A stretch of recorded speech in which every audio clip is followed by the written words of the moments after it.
ওয়াজ শুনে ঠিক, আবার এটা বলেও কয় তো বালার লাগে, বুঝি তো কথা তো ঠিক কয়, আমরা লেগেই তো কয়, কিন্তু ফারি তো না কা, ফারেন না কা, কথা বলেন না। আপনি ভাত খাইতেন পারেন, বন খাইতেন পারেন, ফাঙ্গাস, তেলাফিয়া, ফার্মের মুরকা, দেশি মুরকা, 14 গোষ্ঠীর খানা সব আপনি পারেন।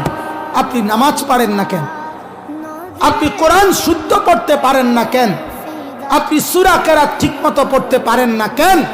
কোন মুসলমান, আল্লাহর কসম ওই মুসলমান, আমি বললাম আখিরাতে হাসরের ময়দানে একটা মুসলমান এই কথার কোনো যুক্তি দেখাইতে পারবে না কেন আমি কোরআন পড়তে পারি না, শুদ্ধ পড়তে পারি না, একটা মুসলমানও কোন যুক্তি দেখাইতে পারবে না। যে বলবে আরশে আজিমের মালিক ফেরেশতাকে বলবে তারে ফিট। আমি বললাম ফাইজলামি না, তামাশা না।